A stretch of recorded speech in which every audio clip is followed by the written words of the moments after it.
A Midsummer Night's Dream by William Shakespeare, a summary.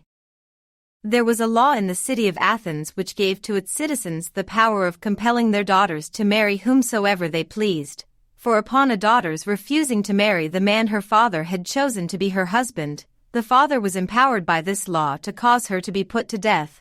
But as fathers do not often desire the death of their own daughters, even though they do happen to prove a little refractory, this law was seldom or never put in execution, though perhaps the young ladies of that city were not unfrequently threatened by their parents with the terrors of it.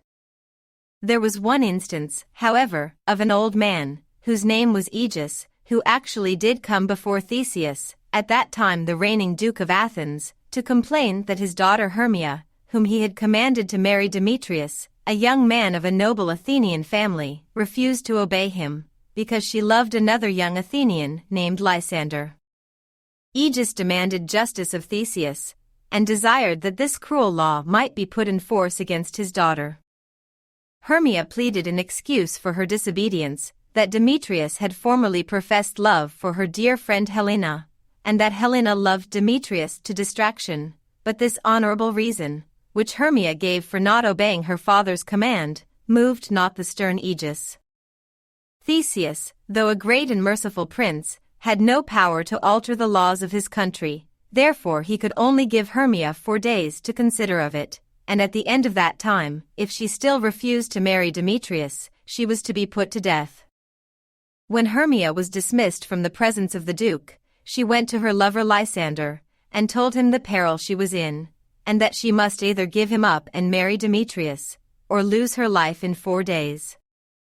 Lysander was in great affliction at hearing these evil tidings, but recollecting that he had an aunt who lived at some distance from Athens, and that at the place where she lived the cruel law could not be put in force against Hermia, this law not extending beyond the boundaries of the city, he proposed to Hermia that she should steal out of her father's house that night, and go with him to his aunt's house, where he would marry her. "I will meet you," said Lysander, "in the wood a few miles without the city, in that delightful wood where we have so often walked with Helena in the pleasant month of May." To this proposal Hermia joyfully agreed, and she told no one of her intended flight but her friend Helena. Helena, as maidens will do foolish things for love, very ungenerously resolved to go and tell this to Demetrius, though she could hope no benefit from betraying her friend's secret, but the poor pleasure of following her faithless lover to the wood, for she well knew that Demetrius would go thither in pursuit of Hermia. The wood, in which Lysander and Hermia proposed to meet, was the favorite haunt of those little beings known by the name of fairies. Oberon the king, and Titania the queen of the fairies, with all their tiny train of followers, in this wood held their midnight revels. Between this little king and queen of sprites there happened, at this time, a sad disagreement. They never met by moonlight in the shady walks of this pleasant wood, but they were quarreling, till all their fairy elves would creep into acorn cups and hide themselves for fear. The cause of this unhappy disagreement was Titania's refusing to give Oberon a little changeling boy, whose mother had been Titania's friend, and upon her death the fairy queen stole the child from its nurse, and brought him up in the woods. The night on which the lovers were to meet in this wood, as Titania was walking with some of her maids of honor, she met Oberon attended by his train of fairy courtiers. "Ill met by moonlight, proud Titania," said the fairy king. The queen replied, "What, jealous Oberon, is it you? Fairies, skip hence, I have forsworn his company." "Tarry, rash fairy," said Oberon, "am not I thy lord? Why does Titania cross her Oberon? Give me your little changeling boy to be my page." "Set your heart at rest," answered the queen, "your whole fairy kingdom buys not the boy of me." She then left her lord in great anger. "Well, go your way," said Oberon, "before the morning dawns I will torment you for this injury." Oberon then sent for Puck, his chief favorite and privy councillor.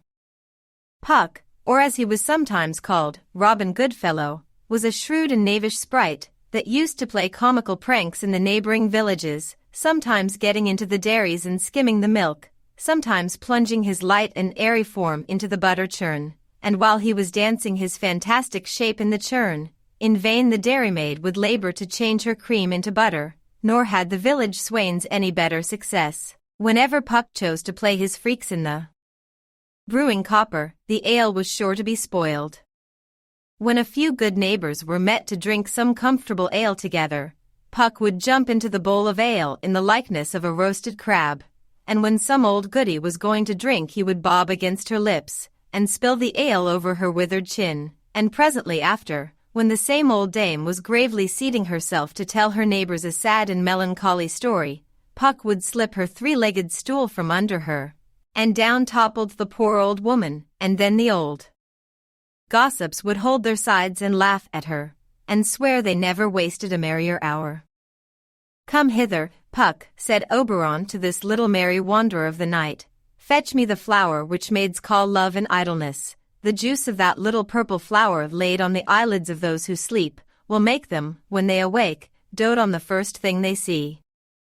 Some of the juice of that flower I will drop on the eyelids of my Titania when she is asleep, and the first thing she looks upon when she opens her eyes she will fall in love with, even though it be a lion or a bear, a meddling monkey, or a busy ape. And before I will take this charm from off her sight, which I can do with another charm I know of, I will make her give me that boy to be my page."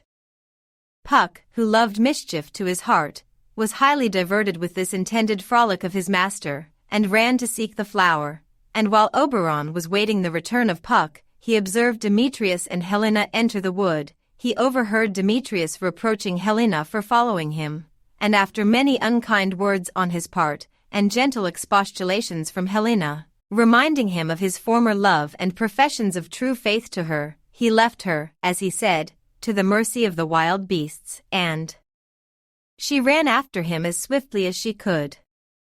The fairy king, who was always friendly to true lovers, felt great compassion for Helena, and perhaps, as Lysander said they used to walk by moonlight in this pleasant wood, Oberon might have seen Helena in those happy times when she was beloved by Demetrius. However that might be, when Puck returned with the little purple flower, Oberon said to his favorite, "Take a part of this flower. There has been a sweet Athenian lady here, who is in love with a disdainful youth. If you find him sleeping, drop some of the love juice in his eyes, but contrive to do it when she is near him, that the first thing he sees when he awakes may be this despised lady. You will know the man by the Athenian garments which he wears." Puck promised to manage this matter very dexterously, and then Oberon went, unperceived by Titania, to her bower, where she was preparing to go to rest. Her fairy bower was a bank, where grew wild thyme, cowslips, and sweet violets, under a canopy of woodbine, musk roses, and eglantine. There Titania always slept some part of the night, her coverlet the enameled skin of a snake, which, though a small mantle, was wide enough to wrap a fairy in. He found Titania giving orders to her fairies, how they were to employ themselves while she slept. "Some of you," said Her Majesty, "must kill cankers in the musk rose buds, and some wage war with the bats for their leathern wings, to make my small elves coats, and some of you keep watch that the clamorous owl, that nightly hoots, come not near me, but first sing me to sleep." Then they began to sing this song. "You spotted snakes with double tongue, thorny hedgehogs, be not seen. Newts and blind worms do no wrong. Come not near our fairy queen. Philomel, with melody, sing in our sweet lullaby." Page 19, Lula, Lula, lullaby, Lula, Lula, lullaby. Never harm, nor spell, nor charm. Come our lovely lady nigh. So good night, with lullaby. When the fairies had sung their queen asleep with this pretty lullaby, they left her to perform the important services she had enjoined them. Oberon then softly drew near his Titania, and dropped some of the love juice on her eyelids, saying, "What thou sayest when thou dost wake, do it for thy true love take." But to return to Hermia, who made her escape out of her father's house that night, to avoid the death she was doomed to for refusing to marry Demetrius. When she entered the wood, she found her dear Lysander waiting for her, to conduct her to his aunt's house, But before they had passed half through the wood, Hermia was so much fatigued that Lysander, who was very careful of this dear lady, who had proved her affection for him even by hazarding her life for his sake, persuaded her to rest till morning on a bank of soft moss, and lying down himself on the ground at some little distance, they soon fell fast asleep. Here they were found by Puck, who, seeing a handsome young man asleep, and perceiving that his clothes were made in the Athenian fashion, and that a pretty lady was sleeping near him, concluded that this must be the Athenian maid and her disdainful lover whom Oberon had sent him to seek, and he naturally enough conjectured that, as they were alone together, she must be the first thing he would see when he awoke, so, without more ado, he proceeded to pour some of the juice of the little purple flower into his eyes. But it so fell out that Helena came that way, and, instead of Hermia, was the first object Lysander beheld when he opened his eyes, and strange to relate, so powerful was the love charm, all his love for Hermia vanished away, and Lysander fell in love with Helena. Had he first seen Hermia when he awoke, the blunder Puck committed would have been of no consequence, for he could not love that faithful lady too well, but for poor Lysander to be forced by a fairy love charm to forget his own true Hermia, and to run after another lady, and leave Hermia asleep quite alone in a wood at midnight, was a sad chance indeed. Thus this misfortune happened.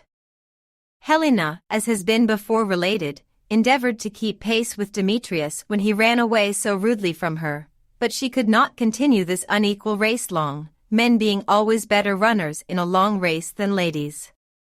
Helena soon lost sight of Demetrius, and as she was wandering about, dejected and forlorn, she arrived at the place where Lysander was sleeping.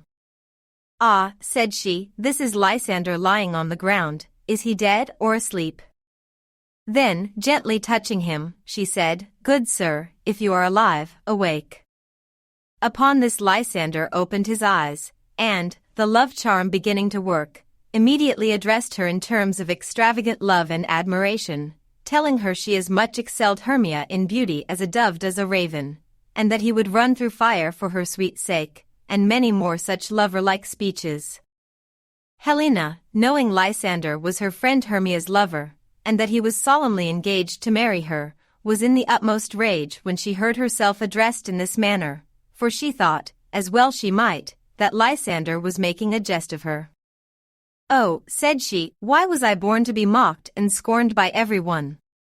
Is it not enough, young man, that I can never get a sweet look or a kind word from Demetrius, but you, sir, must pretend in this disdainful manner to court me?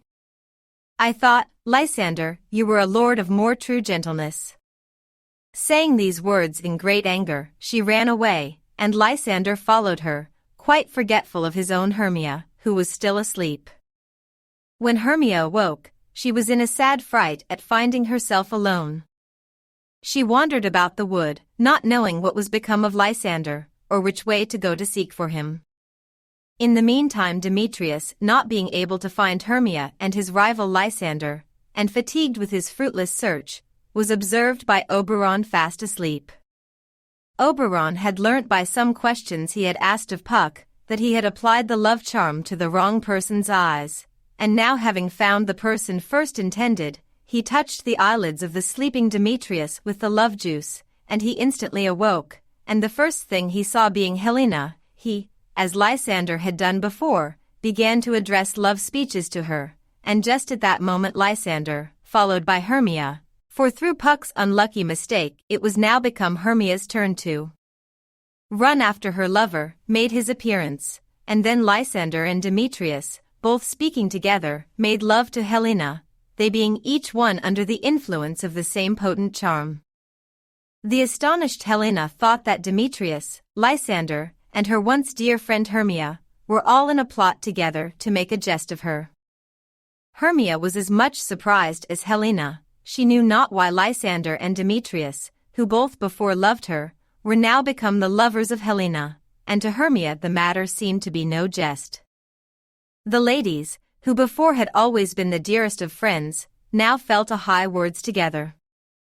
"Unkind Hermia," said Helena, "it is you have set Lysander on to vex me with mock praises, and your other lover Demetrius, who used almost to spurn me with his foot, have you not bid him call me goddess, nymph, rare, precious, and celestial? He would not speak thus to me, whom he hates, if you did not set him on to make a jest of me. Unkind Hermia, to join with men in scorning your poor friend. Have you forgot our school-day friendship? How often, Hermia, have we two, sitting on one cushion, both singing one song, with our needles working the same flower, both on the same sampler wrought, growing up together in fashion of a double cherry, scarcely seeming parted. Hermia, it is not friendly in you, it is not maidenly to join with men in scorning your poor friend. I am amazed at your passionate words, said Hermia. I scorn you not, it seems you scorn me. I do, returned Helena, persevere, counterfeit serious looks, and make mouths at me when I turn my back, then wink at each other, and hold the sweet jest up. If you had any pity, grace, or manners, you would not use me thus. While Helena and Hermia were speaking these angry words to each other, Demetrius and Lysander left them, to fight together in the wood for the love of Helena. When they found the gentleman had left them, they departed, and once more wandered weary in the wood in search of their lovers. As soon as they were gone, the fairy king, who with little Puck had been listening to their quarrels, said to him, "This is your negligence, Puck, or did you do this willfully?" "Believe me, King of Shadows," answered Puck, "it was a mistake. Did not you tell me I should know the man by his Athenian garments? However, I am not sorry this has happened, for I think their jangling makes excellent sport." "You heard," said Oberon, "that Demetrius and Lysander are gone to seek a convenient place to fight in. I command you to overhang the night with a thick fog, and lead these quarrelsome lovers so astray in the dark, that they shall not be able to find each other. Counterfeit each of their voices to the other, and with bitter taunts provoke them to follow you, while they think it is their rival's tongue they hear. See you do this, till they are so weary they can go no farther, and when you find they are asleep, drop the juice of this other flower into Lysander's eyes, and when he awakes he will forget his new love for Helena, and return to his old passion for Hermia, and then the two fair ladies may each one be happy with the man she loves, and they will think all that has passed a vexatious dream. About this quickly, Puck, and I will go and see what sweet love my Titania has found."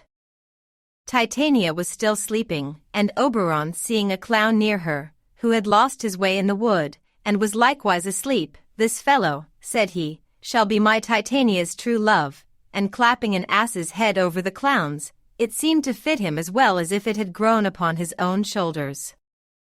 Though Oberon fixed the ass's head on very gently, it awakened him, and rising up, unconscious of what Oberon had done to him, he went towards the bower where the fairy queen slept. "Ah! What angel is that I see?" said Titania, opening her eyes, and the juice of the little purple flower beginning to take effect. "Are you as wise as you are beautiful?" "Why, mistress," said the foolish clown, "if I have wit enough to find the way out of this wood, I have enough to serve my turn." "Out of the wood do not desire to go," said the enamored queen. "I am a spirit of no common rate. I love you. Go with me, and I will give you fairies to attend upon you." She then called 4 of her fairies. Their names were Peaseblossom, Cobweb, Moth, and Mustard Seed. "Attend," said the queen, "upon this sweet gentleman, hop in his walks, and gambol in his sight, feed him with grapes and apricots, and steal for him the honey bags from the bees. Come, sit with me," said she to the clown, "and let me play with your amiable hairy cheeks, my beautiful ass. And kiss your fair large ears, my gentle joy." "Where is Peaseblossom?" said the ass-headed clown, not much regarding the fairy queen's courtship, but very proud of his new attendants. "Here, sir," said little Peaseblossom. "Scratch my head," said the clown. "Where is Cobweb?" "Here, sir," said Cobweb. "Good Mr. Cobweb," said the foolish clown, "kill me the red humblebee on the top of that thistle yonder, and, good Mr. Cobweb, bring me the honey bag. Do not fret yourself too much in the action, Mr. Cobweb, and take care the honey bag break not, I should be sorry to have you overflown with a honey bag. Where is Mustard Seed?" "Here, sir," said Mustard Seed. "What is your will?" "Nothing," said the clown, "good Mr. Mustard Seed, but to help Mr. Peaseblossom to scratch, I must go to a barber's, Mr. Mustard Seed, for methinks I am marvelous hairy about the face." "My sweet love," said the queen, "what will you have to eat?" "I have a venturous fairy shall seek the squirrel's hoard, and fetch you some new nuts." "I had rather have a handful of dried peas," said the clown, who with his ass's head had got an ass's appetite. "But, I pray, let none of your people disturb me, for I have a mind to sleep." "Sleep, then," said the queen, "and I will wind you in my arms. Oh, how I love you! How I dote upon you!" When the fairy king saw the clown sleeping in the arms of his queen, he advanced within her sight, and reproached her with having lavished her favors upon an ass. This she could not deny, as the clown was then sleeping within her arms, with his ass's head crowned by her with flowers. When Oberon had teased her for some time, he again demanded the changeling boy, which she, ashamed of being discovered by her lord with her new favorite, did not dare to refuse him. Oberon, having thus obtained the little boy he had so long wished for to be his page, took pity on the disgraceful situation into which, by his merry contrivance, he had brought his Titania, and threw some of the juice of the other flower into her eyes, and the fairy queen immediately recovered her senses, and wondered at her late dotage, saying how she now loathed the sight of the strange monster. Oberon likewise took the ass's head from off the clown, and left him to finish his nap with his own fool's head upon his shoulders. Oberon and his Titania being now perfectly reconciled, he related to her the history of the lovers, and their midnight quarrels, and she agreed to go with him and see the end of their adventures. The fairy king and queen found the lovers and their fair ladies, at no great distance from each other, sleeping on a grass plot, for Puck, to make amends for his former mistake, had contrived with the utmost diligence to bring them all to the same spot, unknown to each other, and he had carefully removed the charm from off the eyes of Lysander with the antidote the fairy king gave to him. Hermia first awoke, and finding her lost Lysander asleep so near her, was looking at him and wondering at his strange inconstancy.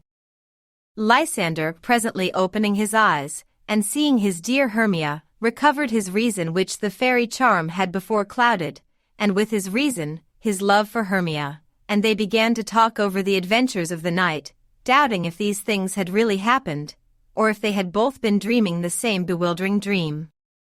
Helena and Demetrius were by this time awake, and a sweet sleep having quieted Helena's disturbed and angry spirits, she listened with delight to the professions of love which Demetrius still made to her, and which, to her surprise as well as pleasure, she began to perceive were sincere. These fair night-wandering ladies, now no longer rivals, became once more true friends. All the unkind words which had passed were forgiven, and they calmly consulted together what was best to be done in their present situation. It was soon agreed that, as Demetrius had given up his pretensions to Hermia, he should endeavor to prevail upon her father to revoke the cruel sentence of death which had been passed against her. Demetrius was preparing to return to Athens for this friendly purpose, when they were surprised with the sight of Aegeus, Hermia's father, who came to the wood in pursuit of his runaway daughter. When Aegeus understood that Demetrius would not now marry his daughter, he no longer opposed her marriage with Lysander, but gave his consent that they should be wedded on the 4th day from that time, being the same day on which Hermia had been condemned to lose her life, and on that same day Helena joyfully agreed to marry her beloved and now faithful Demetrius. The fairy king and queen, who were invisible spectators of this reconciliation, and now saw the happy ending of the lovers' history, brought about through the good offices of Oberon, received so much pleasure, that these kind spirits resolved to celebrate the approaching nuptials with sports and revels throughout their fairy kingdom.